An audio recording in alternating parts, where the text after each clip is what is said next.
Buenos días, mi nombre es Juan Luis, de la organización de IFAES y el Congreso Finance Meeting.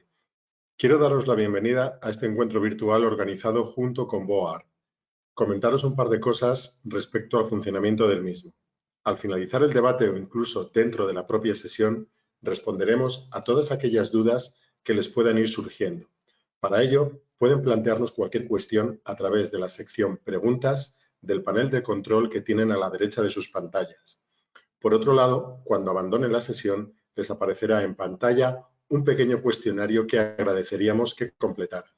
Comenzamos ya presentando al moderador de la mesa, Daniel Fonseca, de la empresa BOAR. Daniel, cuando quieras, puedes comenzar.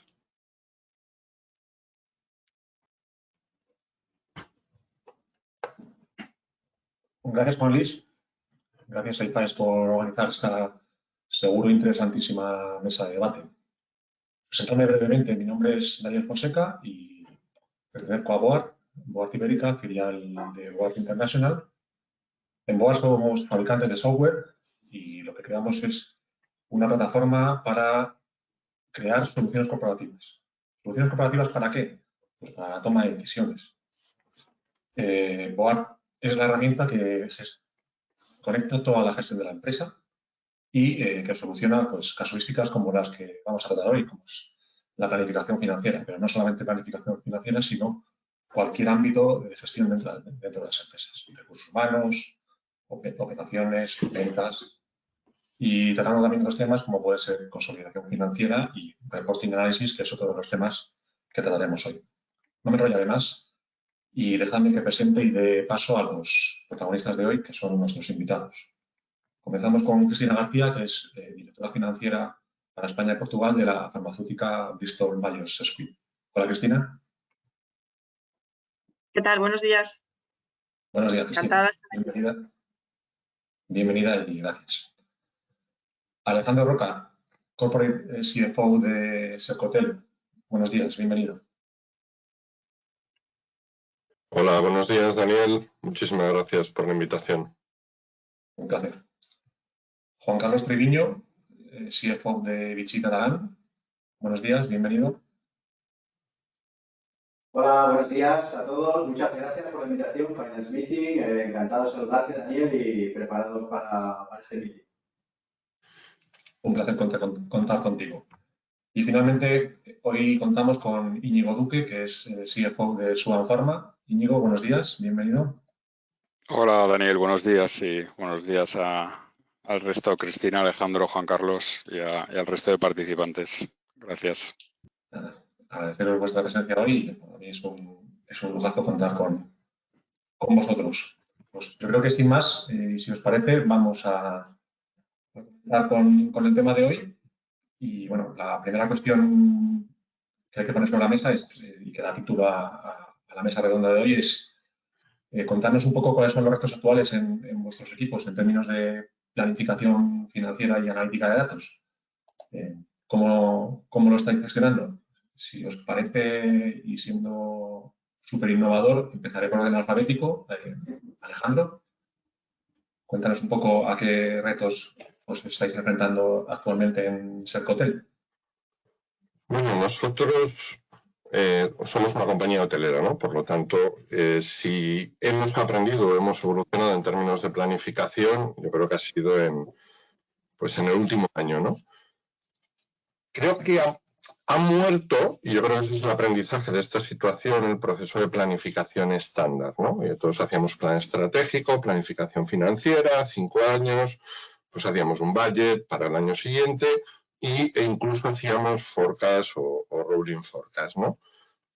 La situación en la que nos hemos encontrado, yo creo que cambia todos estos paradigmas, ¿no? Entiendo que todos los sectores, ¿no? Pero sobre todo nosotros nos hemos encontrado absolutamente en la niebla, ¿no? En la niebla por las limitaciones que teníamos de apertura, por las limitaciones, obviamente, por la parte de nuestra demanda.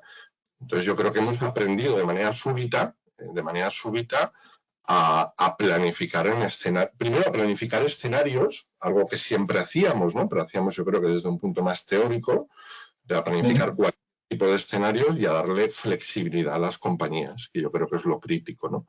Nosotros nos preocupa menos ahora el anticipar el futuro que el tener una compañía que se pueda adaptar a las variaciones que podamos tener en demanda, oferta, precio. Obviamente el impacto en precio va a ser tremendo, ¿no?, en el momento que se abra la demanda en nuestro sector, ¿no? Yo creo que, en conclusión, el paradigma del proceso estándar de planificación ha cambiado y hemos ido a entornos muchísimo más flexibles y ágiles. Pues me acabas de chafar una de las preguntas que tenía preparada para luego, pero oye, esto la enlaza perfectamente.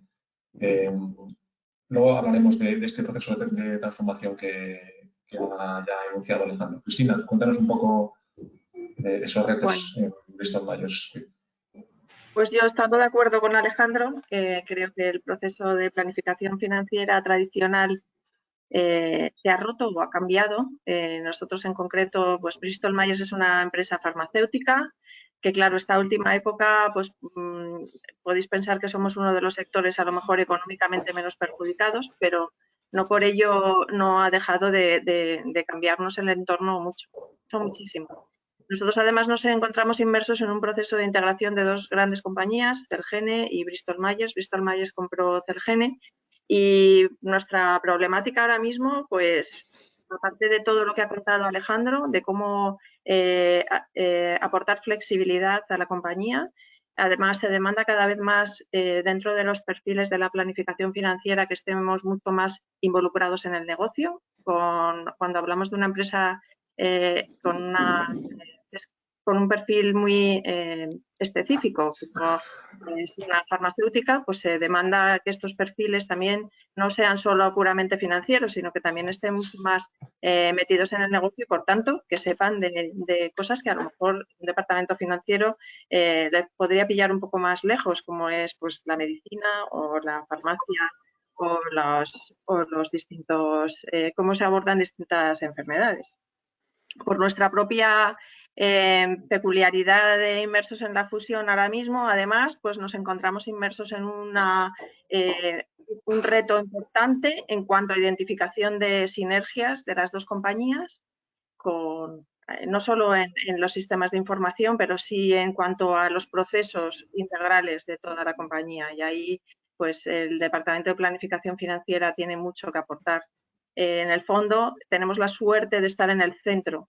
Manejamos muchos datos, tenemos una visión muy 360 de la compañía y ahí es donde yo creo que también pues nuestros departamentos pueden aportar mucho en estos retos.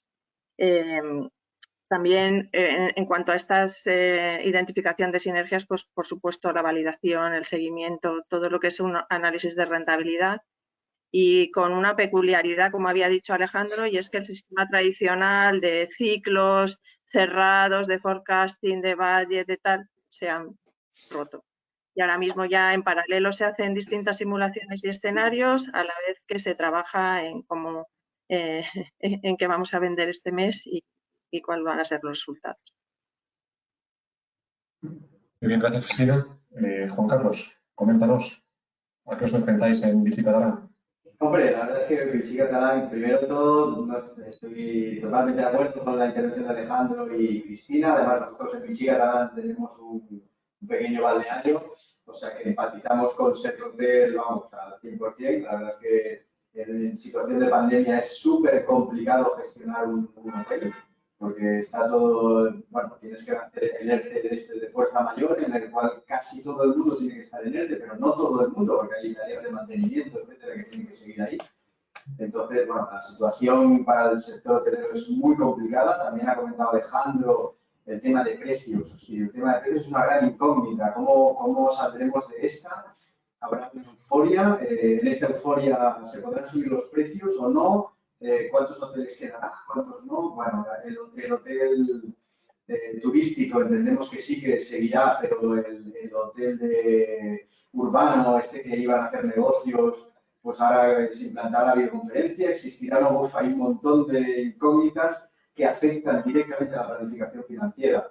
En nuestro caso, además del hotel, pues tenemos todo el canal Oreca afectadísimo con el tema de la pandemia, lo que hace es que no tienes perspectivas, porque al final no sabes si te van a abrir el bar, no te lo van a abrir, si hasta las 5, si por la mañana, si por la tarde, horarios, etcétera. Bueno, para para haceros una idea, el año pasado hicimos 2 presupuestos.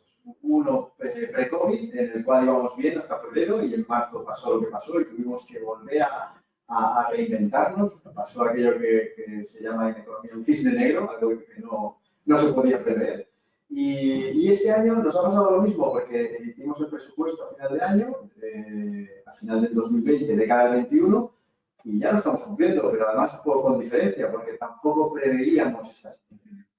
Por lo tanto, la planificación financiera a día de hoy bueno, tiene que ser flexible. Alejandro lo ha dicho, la palabra flexible. Tiene que volver a trabajar en un presupuesto las veces que haga falta, en un forecast, y para eso es importantísimo tener una información sólida y lo más actual posible. Perfecto, gracias Juan Carlos. Íñigo, ¿qué nos comentas? ¿Cómo lo habéis vivido en Suman Pharma? Bueno, yo un poco por responder a la pregunta, porque efectivamente estoy absolutamente de acuerdo y creo que todos, pues, al prepararnos un poco esta sesión, pues hemos pensado en los mismos temas porque nos están afectando en nuestro día a día y por tanto nos enfrentamos, creo que independientemente del sector, a los mismos retos, ¿no? Pero un poco más allá de las cosas coyunturales que estamos todos sufriendo por los efectos de la pandemia, y yendo un poco al punto de cuáles son los retos actuales, ¿no? de los equipos financieros, de los equipos en la parte de planificación financiera y analítica de datos, pues yo vuelvo lo resumiría en pasar o cómo convertimos datos en información. Creo que uno de los problemas que tenemos todos es la proliferación de datos que surgen de las distintas partes de la organización, datos que no siempre son consistentes, datos que tienen distintos orígenes y al final, en última instancia, ¿cuál es el objetivo de un departamento de planificación financiera? Si no es otro que ayudar a tomar decisiones a la organización, ¿no? Entonces, al final, la calidad del dato y ese dato único, ¿no? Del que todo el mundo habla y que es tan difícil de conseguir porque sobre todo los orígenes de los sistemas pues son distintos. En compañías, pues un poco como comentaba Cristina, que es también lo que nos ha pasado a nosotros, que nosotros llevamos durante unos cuantos años con un proceso de adquisiciones de compañías en las que pues cada uno tiene su propio ERP, cada uno tiene su propio sistema de gestión de datos, pues eso para nosotros es el mayor reto, ¿no? Es conseguir unificar esas fuentes de datos, conseguir que haya un dato único y que en última instancia sea relevante para tomar decisiones. Gracias, Íñigo. Pues este es uno de los puntos que yo quería tratar en el día de hoy y pues, hablando de tecnología y de datos, pues, ¿creéis que tenéis bien resuelto en vuestras organizaciones el tema del aporte de información de calidad desde vuestros sistemas de información? Ese dato único que comenta Íñigo, en tiempo real o no. ¿Esto influye en vuestra manera de gestionar tanto el equipo como luego el aportar información para conseguir los mejores resultados? Alejandro, ¿qué nos puedes comentar? Yo ahí empiezo a ser bastante agnóstico, ¿no? Con los océanos de datos, ¿no? Con los océanos de datos, porque lo que estamos aprendiendo, ¿no? Cuando nos piden una extrema agilidad en la toma de decisiones, una extrema agilidad en reporte, es decir, los reportes, si quizás ya lo eran antes, son de hoy para mañana, hay múltiples fuentes de datos, hay múltiples fuentes, más allá de la consistencia, de que tengamos un dato único o no. Yo creo que estamos en cierta manera volviendo quizás, ¿no?, a los básicos de sencillez en la información. Entonces, yo prefiero un dato, ¿no? Cuando abrimos proyectos de datos y todos los tenemos abiertos en distintos ámbitos, aparece una marea de datos. Muchas veces nos centramos más en cómo exportamos el dato, cómo lo presentamos, que en qué nos está diciendo el dato y cómo lo gestionamos. Y yo creo que hay un punto de back to the basics, ¿no? De volver a y nosotros estamos implantando un montón de proyectos, ¿no? El mínimo producto viable, es decir, oye, vamos a empezar por algo sencillito, vamos a empezar por algo que entendamos antes de, repito, yo creo que acabamos ahogándonos en mares de datos. Repito, el dato no es información y la información no es análisis, ¿no? Yo intentaría simplificar, porque estos proyectos son muy consumidores de tiempo y crean muchísimo ruido internamente.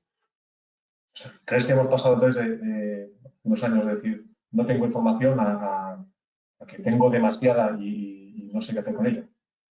Sí, pero fíjate, nosotros hemos abierto y cerrado hoteles cuando nos ha permitido abrirlos en función de las expectativas de demanda y son decisiones que teníamos que tomar en 24 horas. ¿Vale? Entonces no te daba tiempo a hacer el extremo análisis de todos los detalles, de los costes, de los KPIs. Es decir, hemos aprendido a ser muy ágiles y a simplificar determinados procesos. La agilidad y la velocidad pues requiere que las compañías se enfoquen las maneras, de otra manera, ¿no? Incluso un proceso de forecast, un proceso de budget, que nos podía demorar 2 meses, ahora tenemos que hacer budgets en muchísimo, muchísimo menos tiempo.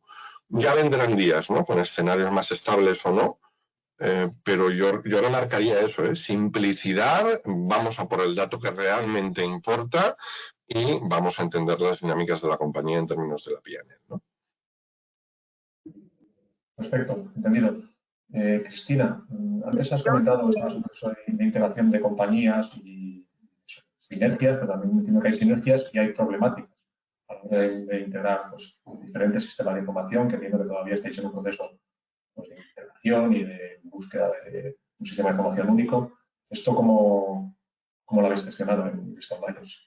Pues efectivamente, tal y como decía Íñigo, cuando te planteas con compañías que tienen distintos sistemas, distintos modelos de negocio, lo que comenta Alejandro de los datos y de pues que se multiplica todavía más. Nosotros, por un lado, las compañías por sí solas, antes de la integración, estaban trabajando en su propia automatización, tecnología, y todo esto llega un momento en que se rompe. Se rompe porque vamos a un sistema común. Entonces, todo tipo de inversiones, sistemas que tenían estas compañías se paraliza.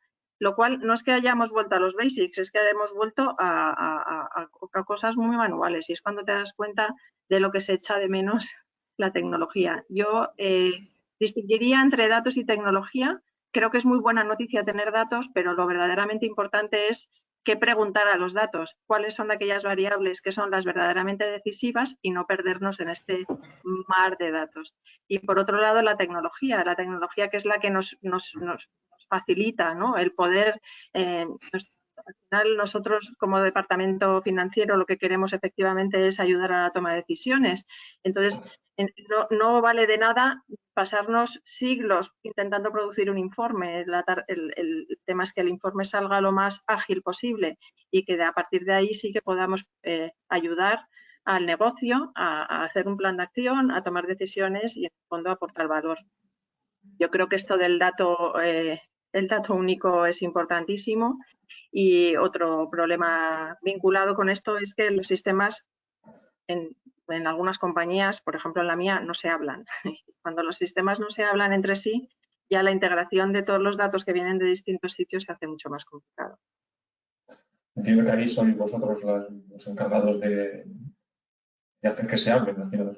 Aparte de vuestro día a día, tenéis que...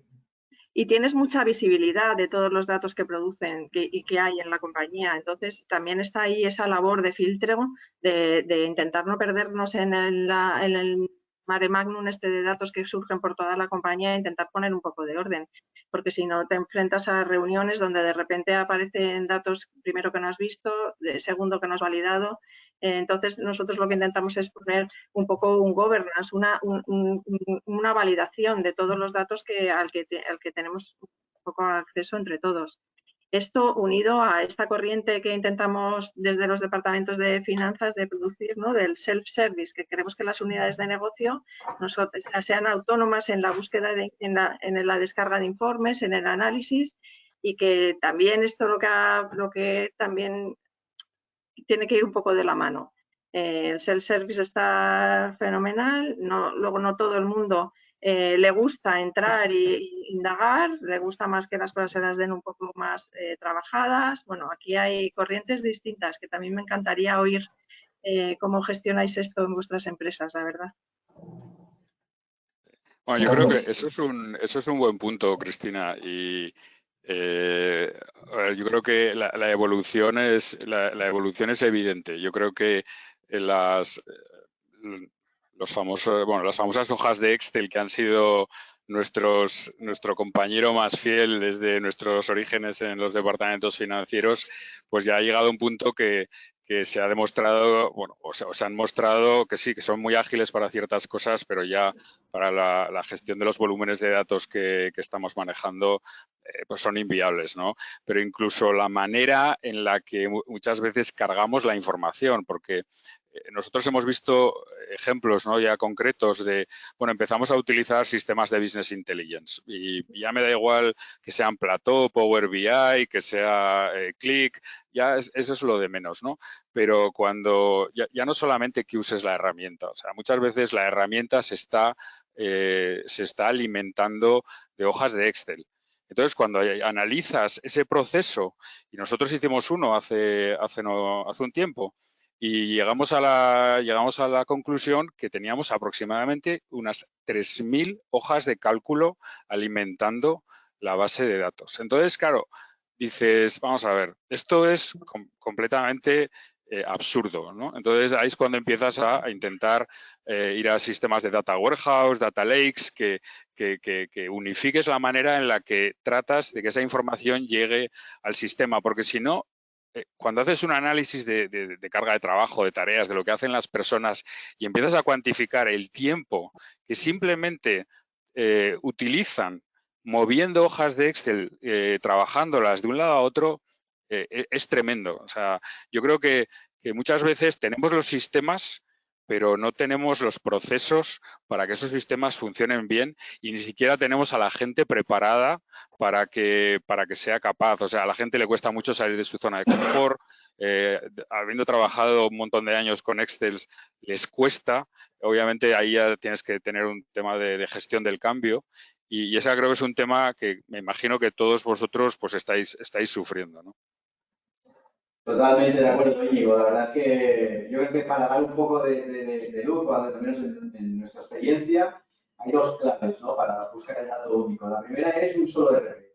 Que tengas varios negocios, como en nuestro caso, que tenemos el hotelero, la producción y comercialización de bebidas y luego otro de distribución, 3 negocios. Oye, un solo ERP. Esto para nosotros es clave, un solo ERP. Y luego el Business Intelligence muy bien, porque es la clave, ¿no? Esa conexión del Business Intelligence con el ERP es fundamental, intentando que se interactúe lo mínimo posible con Excel, manuales hechos por cada departamento. Todo esto es una fuente de discordia, de errores. Y aún así, teniendo el dato único, no significa la misma interpretación para cada uno de los actores dentro de la compañía, el director comercial, el director de operaciones, etcétera, ¿no? Pero como mínimo, con ese dato único sí que se puede llevar una discusión en un comité de dirección mucho más fluida. No estás discutiendo del dato, sino que estás discutiendo del significado del dato. Es mucho mejor discutir de eso que no del dato en sí, ¿no? En nuestro caso, la verdad es que estamos bastante contentos porque hemos conseguido tener un ERP único. Teníamos muchísimos ERPs dentro de la compañía. Lo hemos conseguido y en el Business Intelligence también estamos trabajándolo, estamos conectándolo. La verdad es que los resultados son muy buenos y nos produce unas reuniones, nos provoca unas reuniones mucho más fluidas y la verdad es que recomiendo 100% evitar, como dice Íñigo, Excels manuales y conexiones automáticas a los sistemas. Muy bien, Juan Carlos. Yo me he apuntado aquí un par de temas que han salido en esta última conversación y es el tema de los equipos y los procesos. Refiriéndonos a equipos, contadnos. Creo que Alejandro primero, también Íñigo lo ha enunciado. Hablabais de que los equipos no están preparados para este cambio tan evidente y tan radical y esta agilidad. el salir del Excel parece que les resulta difícil. ¿Esto cómo lo estáis gestionando? Alejandro, no sé si quieres comentar algo. Pues yo creo que aquí la clase de personas es tremenda. Primero, porque si vas a automatizar cosas en aras, ¿no?, a esa unidad del dato y a ese enfoque en el análisis, obviamente si has tenido gente con un perfil de cargadores de datos o hacedores, como decimos nosotros, de hojas de cálculo, el perfil de analista es distinto, ¿no? El reskilling yo creo que es inevitable y hay que acompañarle en ese proceso de cambio y en ese desarrollo del perfil, ¿eh? Porque, repito, son perfiles distintos. Y adicionalmente, ¿no?, para la parte de los managers, yo creo que, bueno, pues a todos nos va bien, ¿no?, el generar en las reuniones la confusión del dato, ¿no?, de si este es el mío, de si este es el otro, porque cuando ya tienes el dato único, cuando ya lo tienes reportado y, como decíais, ¿no?, cuando lo tienes accesible a la gente, entra el vértigo del análisis, ¿no? Porque entonces es cuando tienes tiempo para hacer las preguntas que tienes que hacer y bueno, entonces al manager también le estás obligando, ¿no?, a que sea consciente de lo que está pasando en su negocio, que entienda y explique las desviaciones de su negocio y, sobre todo, ¿no?, que diga qué es lo que va a hacer para ello. Y ese también es un punto, ¿no? Yo creo que el cambio de perfiles, si hablamos de automatización, obviamente pues hay horas hombre haciendo cosas manuales que desaparecen, que se pueden sustituir por horas de análisis. Son mindsets totalmente distintos, es decir, totalmente distintos. Y mete bastante más presión al manager, ¿eh? Porque, repito, a veces los 2 o 3 porqués seguidos pues son muy difíciles de aguantar, ¿no?, cuando el dato ya está consensuado. Yo estoy de acuerdo, pero me parece un reto apasionante también, ¿no? El cambio de perfiles en nuestros equipos, el cómo reconviertes cargadores de datos en analistas de negocio. Nosotros creo que es bastante motivador. Nosotros lo hemos enfocado de una manera, bueno, discutiendo, yendo a los basics otra vez, ¿no? O sea, discutiendo cuál es el propósito y el fin último de para qué estamos, para qué servimos, cuál es nuestro valor. Y bueno, creo que este aporte de cómo al final es muy motivador el pensar que no eres una máquina, o sea, que lo tuyo lo puede hacer una máquina y vamos a intentar hacer otra cosa. Nosotros tenemos nuestro propósito, sobre todo en la parte de planificación financiera, somos más que números, aportamos valor, y yo creo que a partir de ahí es un poco, pues eso, pues un change management que hay que hacer, que además el negocio se acostumbre a que el interlocutor es un interlocutor mucho más informado, el dato es único, el dato es cierto, y a partir de ahí yo creo que se generan discusiones, interacciones interesantes, la verdad. Sí, pues yo la verdad es que ese es un tema interesantísimo. ¿Para qué servimos, no? Y toda esta gente que está trabajando ahora, en decisiones decisiones financieras basadas en algoritmos, en decisiones que puede hacer una máquina, ¿no? Porque en última instancia, como decía yo el otro día en una reunión que teníamos para valorar un proyecto, oye, si al final, como financieros, lo único que decimos es que si la TIR o el BAN está por debajo de algo, pues y no entra a entrar, bueno, al final no necesitas a nadie, ¿no? Si al final te pones unos parámetros y en función de lo que salga, pues decides, ¿no? Pero sí que es verdad que aquí hay un debate muy interesante en cuanto a cuál es el modelo también hablando de los departamentos de planificación, los departamentos de análisis. O sea, hay compañías que han pensado que esto también se puede hacer desde un shared service center, ¿no? Entonces, siempre se había pensado, yo tengo que tener a los analistas cerca del negocio, cerca de la gente que necesita esa información. Bueno, hoy en día se están agrupando en la India los shared service center para sacar información, ¿no? Y hay compañías que lo han realizado con más o menos éxito. Eso quiere decir que al final han pensado que se puede homogeneizar la manera en la que se hacen los análisis y al vendedor del área de Navarra le está suministrando su informe de clientes un señor en la India, ¿eh? Y eso pues es un cambio cultural bestial, ¿no?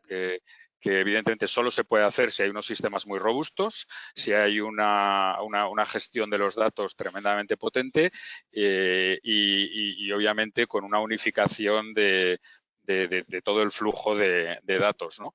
Pero es verdad que las cosas están cambiando. Obviamente, con todo lo que está pasando hoy en día, pues eso es mucho más complicado, ¿no? Porque requerimos toda esa personalización, esa reacción rápida. No apremie un ticket y ya veremos cuando me responden, ¿no?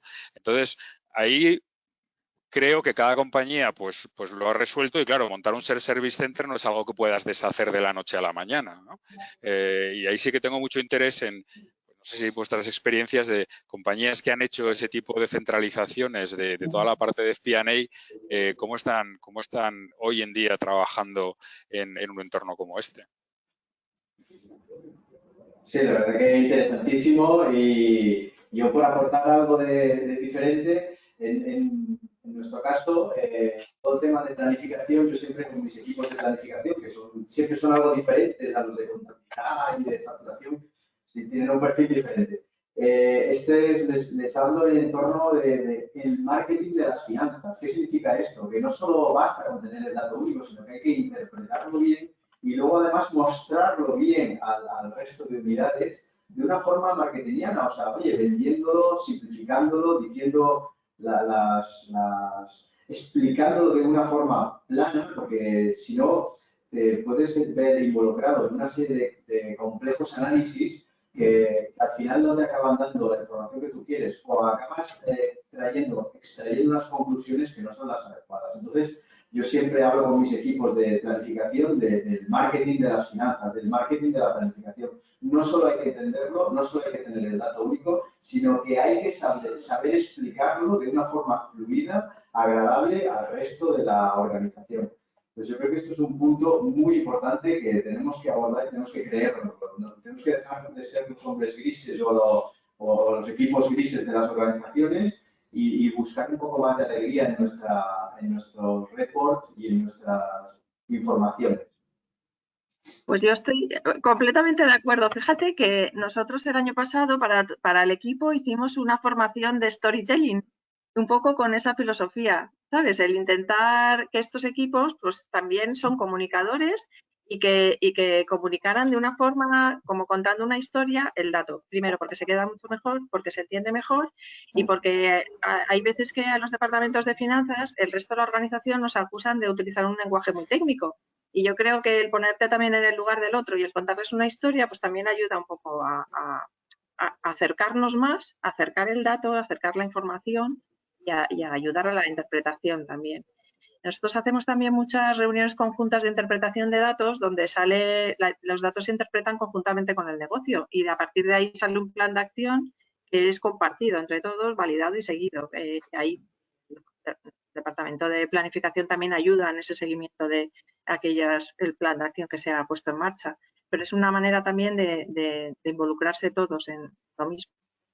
Pero me ha hecho gracia esto del marketing de las finanzas porque nosotros, precisamente pensando en esto, sí que hicimos una formación de storytelling. La verdad que ayuda un montón. No comparto lo de los que somos grises, yo creo que no. Para nada. Es un estereotipo, que a veces hay. Yo a veces cuando me presento, según a quién dice, uy, el departamento financiero, ¿no? Que vienen. Sí, hay que romper con esto. Sí, en las evaluaciones de rendimiento casi siempre la parte de comunicación es la que está más floja en los departamentos. Hay que trabajarlo, Sí, yo creo que el marketing es el gran olvidado que hay que tenerlo en cuenta. O sea, que hay que vender nuestra información y venderla bien. Sí, total. ¿Quién os la ha dado? Porque creo que es una idea fantástica. Efectivamente, eso es algo que traspasar. Es verdad que siempre se ha dicho, ¿no? Un financiero contando lo que pasa en una cuenta de resultados es tremendamente aburrido, pero y el que consigue hacer que la audiencia le interese, pues es un héroe. O sea, que sacar algo con Juan Carlos estoy, completamente de acuerdo. Es algo que tenemos que hacer, ¿no? Eso da para otra sesión. Sí, sí, yo creo que sí. Cristina, has anunciado antes un tema que, bueno, no por estar de moda, yo creo que esté muy extendido en las organizaciones, es el tema de los autoservicios de información. ¿Esto es realista en vuestras compañías? No solamente a nivel de departamento financiero, sino a nivel de management.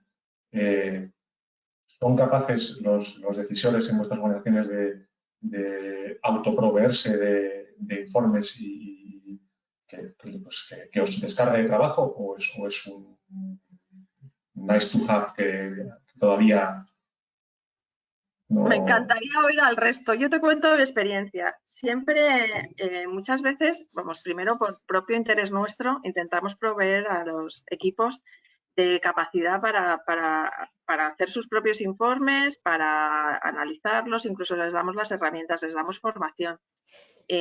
No siempre, y depende mucho del perfil de cada uno, la verdad, pero hemos tenido nuestras idas y venidas. Al final producimos unos informes estándar que enviamos con nuestra interpretación y nuestras conclusiones y damos acceso o sea, hacemos una combinación de las dos. Primero, porque el perfil de los distintos perfiles de la compañía en los distintos departamentos son muy distintos. Hay quien le gusta y hay quien prefiere que se lo den hecho.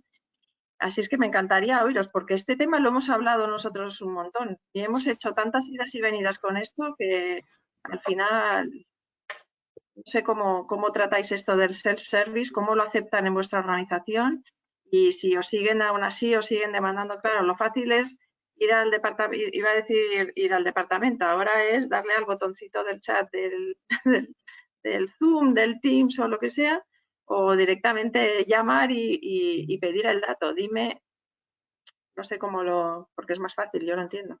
No sé cómo lo habéis tratado este tema, pero me parece súper interesante. Es que, Cristina, creo que Perdón. No, Alejandro, sigue.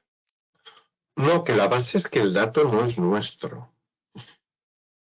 Es decir, obviamente, pues tenemos un proceso de elaboración del dato, básicamente registro contable, oye, pues la garantía que se exporta, pero el ownership del dato, el negocio tiene que reconocer que la P&L es suya, y el ownership del dato es suyo.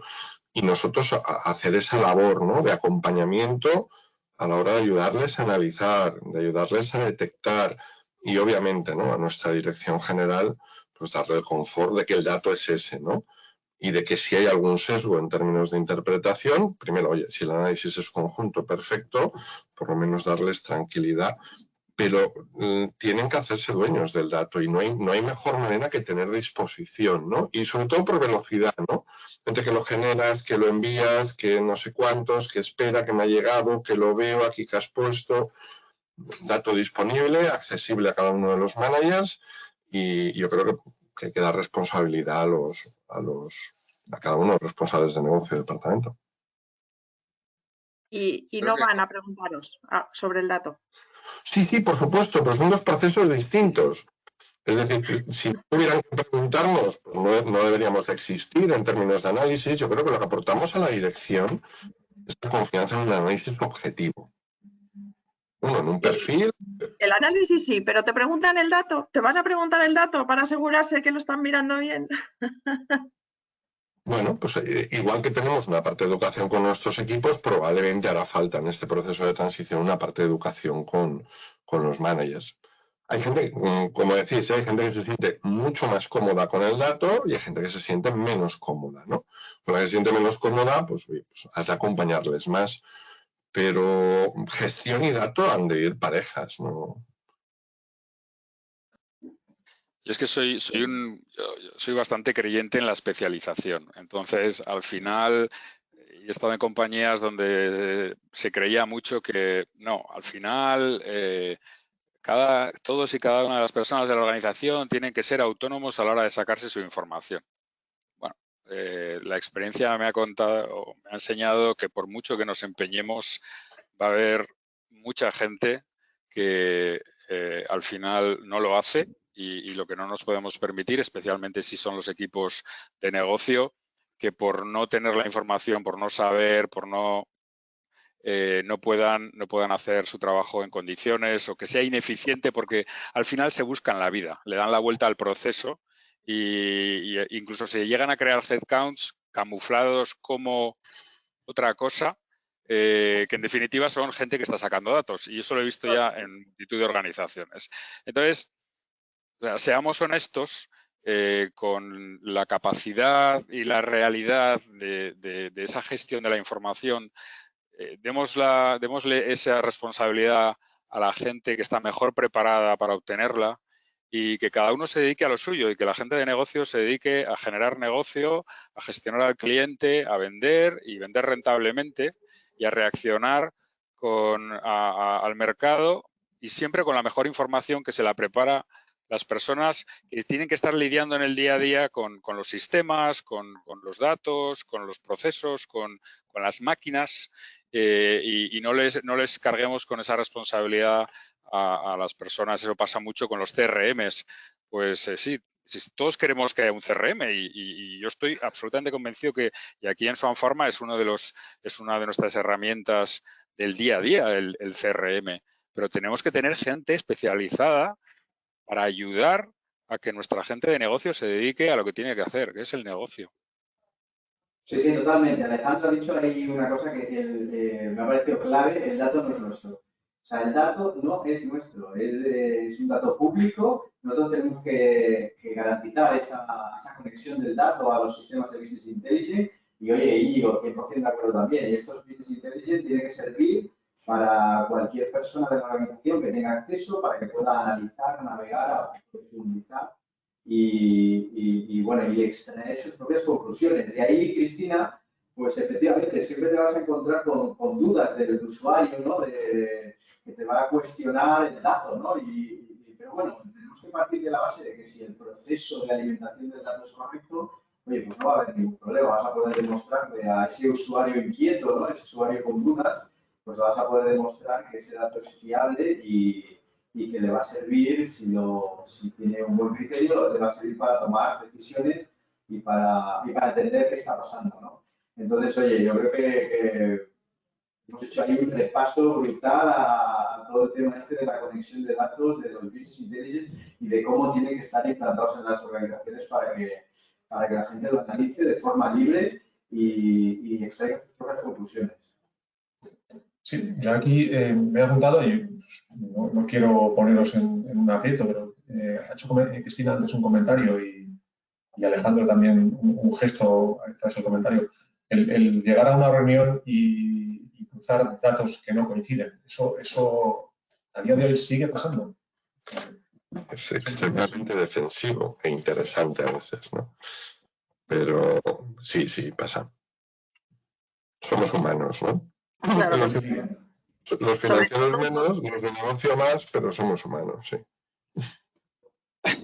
Todos somos humanos. Sacar de muchas maneras, claro. Es que hay que saber qué datos estamos manejando.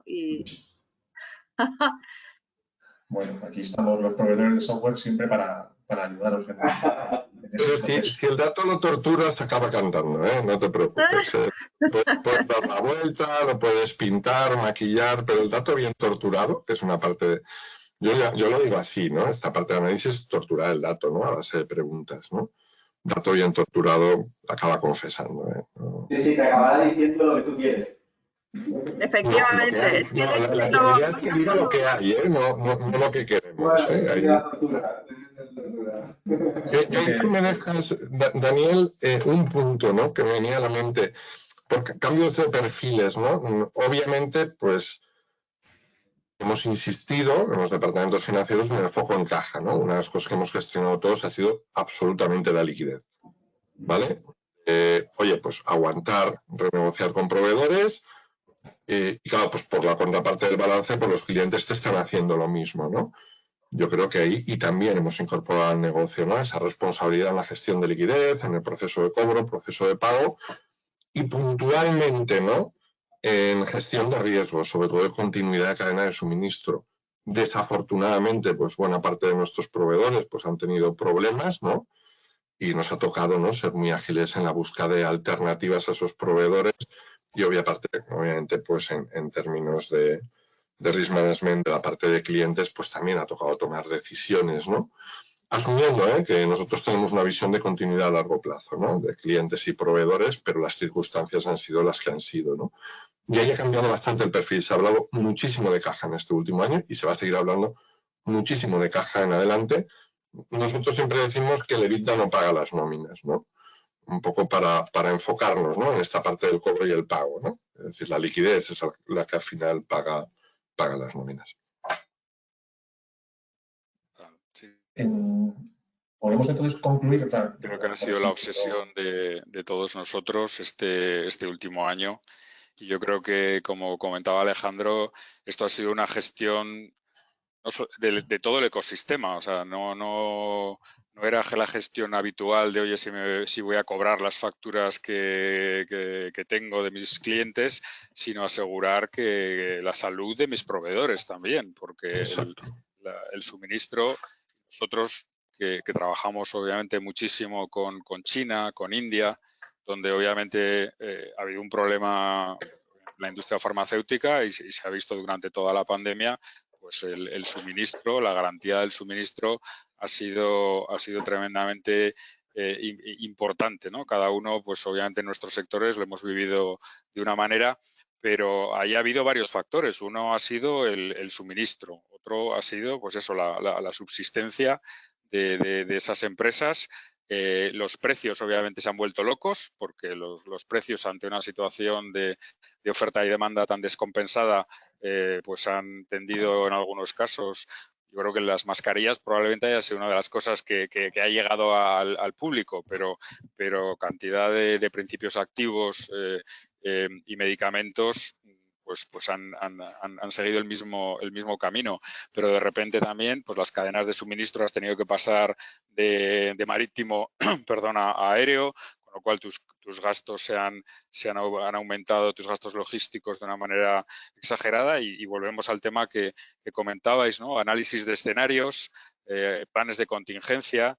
Entonces, efectivamente, es que la planificación tradicional, como hablábamos antes, que se había roto, que había cambiado, es que, claro, ya 3 años te parece una eternidad, un año te parece pues largo plazo y estamos casi gestionando el día a día, ¿no? O sea, yo creo que los famosos rolling forecast de 18 meses pues están muy bien y todos los tenemos que tener, pero evolucionan y cambian a la velocidad del rayo, porque hoy en día el mundo pues lo que nos obliga a los departamentos financieros es a esos ejercicios, efectivamente, como decíais, que antes eran más teóricos, esos análisis de sensibilidad, ¿no? De qué pasa si el precio, pues hoy en día hay que incorporarlos y además los tenemos que hacer con sistemas intentando que sean cada vez más automatizados y que estén todos interconectados, porque el Excel está muy bien y los análisis de escenarios que te hace el Excel están muy bien, pero se quedan cortos y ahí tenemos que tener pues herramientas un poco más sofisticadas. No, fíjate, por eso nosotros hemos ganado mucho en eficiencia. Yo creo que todas las compañías han hecho deberes que quizás tenían pendientes en eficiencia y hemos bajado bastante el punto de equilibrio en términos del break-even de EBITDA, ¿no? Yo creo que esto es una buena noticia, ¿eh? Eso es una muy buena noticia. Sí, ahí Alejandro, introduciendo el tema de la liquidez, la verdad es que ha sido crucial, está siendo crucial y es necesario lo de que el EBITDA no paga las nóminas. Creo que tenemos que volver a que el EBITDA pague las nóminas porque si no, no vamos a ir bien. Bueno, aquí yo lo que quería matizar o incorporar a la conversación es que hay una diferencia respecto a la crisis del 2009 y la diferencia, y es muy importante, es la liquidez. O sea, en el 2009 teníamos una crisis de liquidez y esto provocó que tuviéramos problemas muy graves, pero en esta ocasión tenemos una crisis relacionada con la pandemia y de demanda y de venta, pero no una crisis de liquidez. Los mercados siguen teniendo liquidez, otra cosa es el precio. Además han aparecido todas las líneas ICO, que la verdad es que han sido como un oxígeno, ¿no? Un balón de oxígeno para poder ir pasando la pandemia. Y hemos podido superar toda esta falta de liquidez porque tanto los bancos como los mercados estaban abiertos. Otra cosa es ahora cómo vamos a devolver todo ese dinero, todos esos préstamos, los cuales las empresas en general se han sobreendeudado. Este es otro tema que la verdad es que es muy interesante porque aquí yo lo que visualizo son como dos efectos. Uno es cómo se va a pagar la deuda, ese es el efecto negativo, y el efecto positivo es la euforia, ¿no? Que cuando se habla de todo va a haber una euforia que va a compensar los efectos negativos, va a ser insuficiente, va a ir por sectores, va a haber sectores que van a compensar y otros que no. Ahí nos vamos a estar ahí pendientes de bueno, puede pasar de todo. Puede pasar de todo y es interesantísimo ver cómo va a evolucionar el mercado a partir de todo. Oye, una última cuestión, yo creo que ya para ir cerrando el debate. ¿Le veis fin en el corto plazo a esto de la pandemia y vuestros sistemas de información y vuestro análisis predictivo, qué os dicen en este sentido?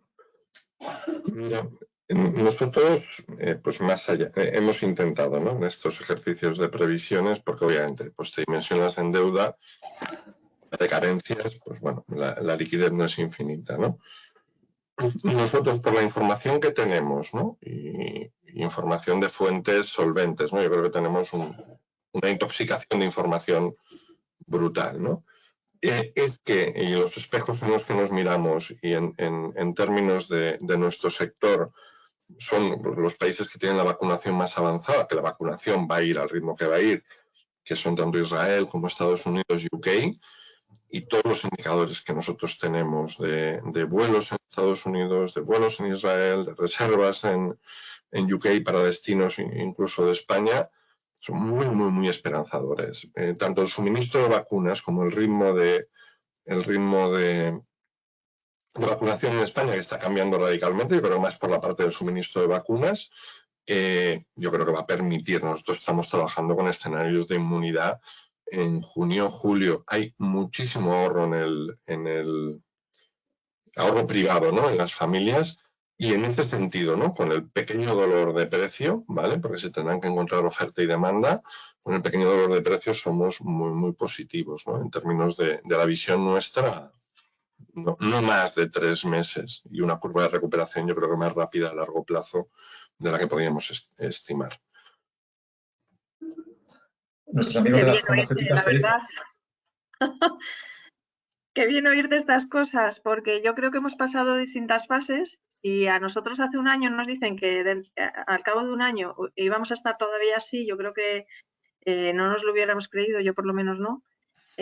Barajábamos unos escenarios mucho más cortos pensando que esto del virus iba a ser estacional, que en verano se había acabado, y luego vino el mazazo de una situación que parece que no tenía fin y que se ha hecho muy larga. Yo creo que se ha hecho larga para todos. Creo que estamos en un momento efectivamente donde se empieza a ver la luz al final del túnel, pero creo que en mi caso yo estoy tan marcada por toda la evolución de todo este año que me encanta oír este optimismo, porque no lo veía yo tan a corto plazo, la verdad. Es supuestamente informado, ¿eh? No es optimismo solo, ¿eh? No. Muy bien, pero vamos, me alegra todavía más. Sí, nosotros también somos optimistas y no me atrevo a dar unas fechas tan concretas como Alejandro. Sí que somos optimistas, pero yo creo que lo bueno de todo esto, y también Alejandro os comenta un tema que creo que es tremendamente importante, ¿no?, que es el hecho de que nos ha obligado a todos a repensar nuestras estructuras de costes, ¿no? Pues como tú dices, oye, he conseguido bajar el break-even.